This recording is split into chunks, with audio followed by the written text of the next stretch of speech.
Aloha, wonderful universe. It's Jennifer here at Eureka Astrology and Healing, and today we are going to be talking about the insights of the Cancer new moon. The Cancer new moon is going to be on June 28th, 2022 at 9:52 p.m. Central Standard Time.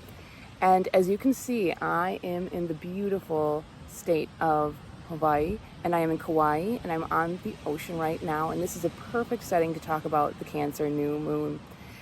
This all weaves in this beautiful ocean and its blessings and its nurturing, and also sometimes its harsh temperament into what this new moon is going to be all about. And we're going to talk about the larger story because it really weaves in a beautiful way. And I'm going to start with Raven Caldera's interpretation of this moon from the Moon Phase Astrology. He calls the Cancer new moon the mother-daughter's moon. And so if you remember, a new moon is a new beginning. There's all possibility, right? But what you have to kind of remember is there was an ending, right? There's a culmination or a peak of a phase. And the peak of this phase is one of, and if you don't want to think of it as mother and daughter, nurturer and nurtured, where, the nurturer, I'm just going to say mother and daughter in this case because it works with the phrase. The mother nurtures, takes care of the daughter, helping them grow, helping them build, finding their confidence, protecting them sometimes, as Cancer is very good at doing. Trying to get to that child to a place where they can take off. Now, and this is where we're at with this new moon. This is the story. The child is no longer a child. It is on the cusp of becoming their own person. They're part of their mother and have some of their traits, their tendencies, and all the wonderful things that we get from our family lineage. But they're their own person. And with this new moon, there is a little bit of tension because the child needs to break free. And as I said, nurturing is wonderful, but what happens when something gets stale and old, like the child is nurtured and fully grown? If the child stays at home all the time and is super sheltered, say as an example, they're afraid to try something new, but they know they're safe and protected at home. They have what they need. They're never coming fully into their own, never finding their true center and power. It's not to say that they can't take the things they learned with them, but they have to strike out on their own a little bit. And so some of the energies here are going to be of maybe defiance, where a child does break free, where how they push. There's a lot of fighting sometimes before children leave home because they're just trying to naturally separate themselves because they're trying to assert their independence.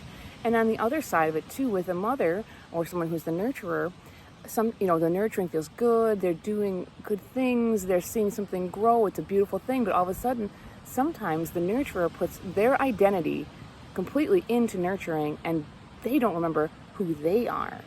And they don't remember what their independence and their individuality is. So that becomes very, very hard. So these are the energies that are going to be around. It doesn't have to be mother-daughter, but it can be nurturer-nurturer and really needing to strike out on our own.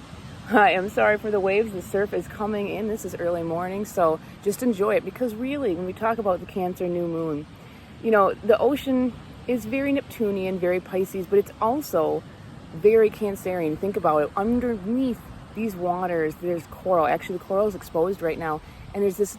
It's life, right? This diverse, extreme, beautiful life. But the ocean giveth, and the ocean taketh away. Think of how treacherous it can be when it is not doing well. That's also going to be a little bit of that energy. That's how people will often break free from situations because maybe they don't know how to say, I love you, but I need to be my own person. So on this new moon, it's best to try to do this in the positive, manifest in positive ways and pulling out boundaries in a positive way and saying, this is who I am and I would like to move forward. Please honor that. I honor you, but I need to be my own individual. Now I'm going to talk about the aspects. They play in perfectly with this overall archetypal story. And so first I looked at the aspects, and all in the Northern Hemisphere where I am located, all the planets are below the horizon line. So first, again, this is going to be a lot of inner processing work. I do think people will be trying to strike on their own, but I think they might be internalizing it and processing more, realizing I need to move forward with my individuality and what I'm going to be. I need to be my own person. The only thing that's above the horizon where I'm located is Pluto, and it's going retrograde, and it's kind of going back in, and it's in Capricorn. So the archetypal father figure or responsibility. It's we've got the mother and the father, and there's maybe things that are going to be coming out where we think about our structure, our foundation, and how we have to actually reassess that too while we're going forward.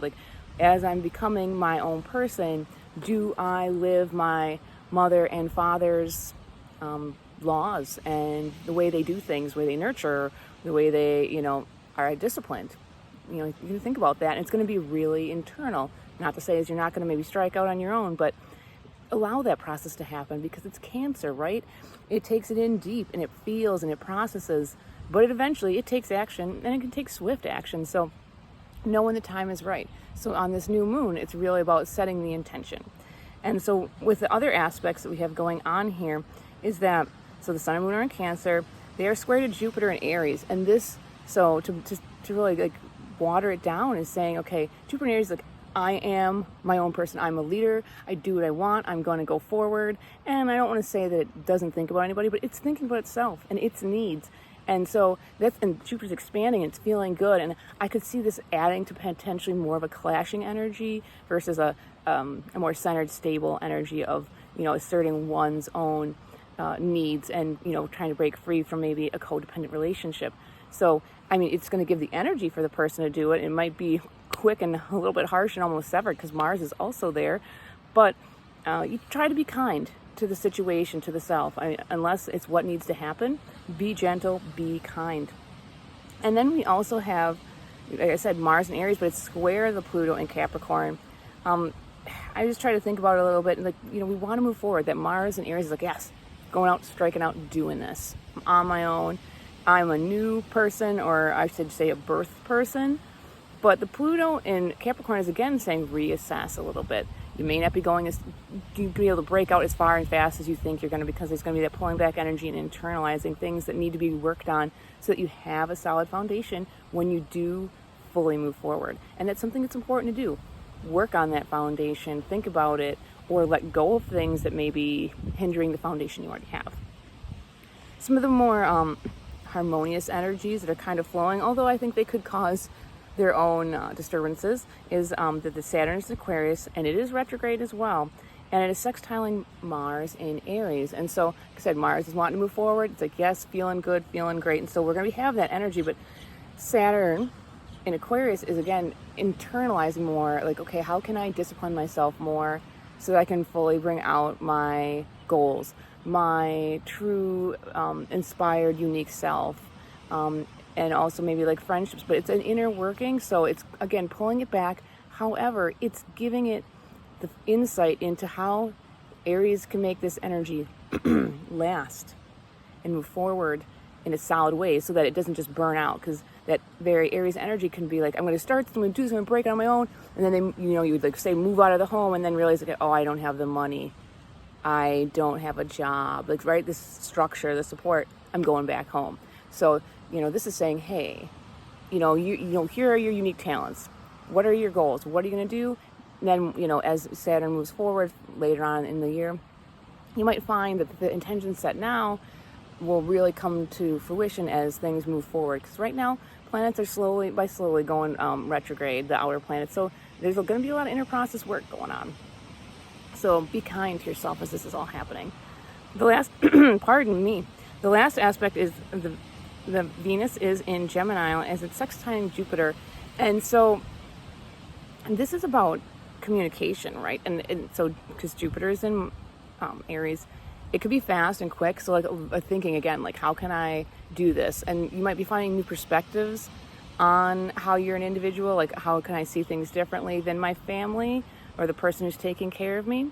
And there could be a lot of communication, talking. And so because Jupiter is in Aries, try to be, again, kind. Like, it doesn't mean that you may not have to really assert yourself. Like I said, that all that Aries energy gives us the courage to do it. So be brave and step up to the life. If you are in a I should say any kind of a nurturing relationship, where if you are the nurturer, where you have to say, okay, I've taken care of you, but you are fully, nurtured. You're full grown, little plant, animal, human. It's time for you to break free and do what you need to do. And then, if you're the nurturer, you have to say, hey, I love you, but I have to find out who I am and what I can do. And I might fall and I might have to take some risks you don't like, but I'm going to do it. And so with every new moon, remember, it's a great time to put out intentions in a healthy way. And for this one, Specifically, it's a great time to think about rites of passage. If you want to do a rite of passage, whether it's, to, be reborn or to be born into who you fully are, and being okay with that. And again, that goes for both parties, because when you think about it, think about what they say, empty nest syndrome, right? The mother or the father, whomever, is having a hard time, and they lose their identity and they're lost, and it's just too much for them. But it's a rebirthing, right? They had a role, they fulfilled it, they worked with it, and now they've gained knowledge and experience, and they're a new person from the other side. They were different before they had kids. Things change when you take caretake of something for long term, very drastically. So they have to find out, okay, I learned this, I have these new skills, but I'm more than just somebody who's going to take care of everybody. Like, you can still do that. That's great. It's fantastic. But do more. With that, I hope you enjoy it. I know it's a little bit loud. I try to get here at sunset. It's beautiful, and I feel very honored and blessed to be here. And on this, right now I'm in Gemini this season filming this, but if you want to really get in touch with a sign, find out what it rules, if it's got an element or whatever, an area of the world. And it's just like, whoa, I can feel Cancer here. Like, I have respect for this beautiful ocean.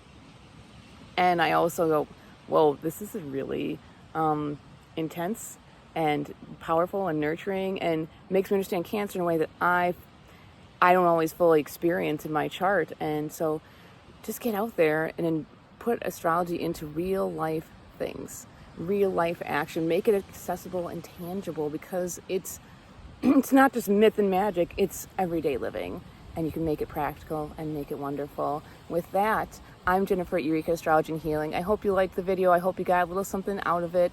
If nothing else, a beautiful view.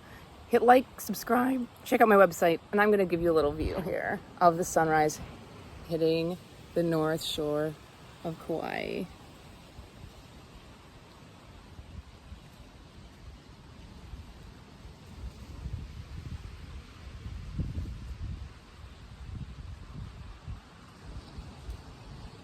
Ciao for now.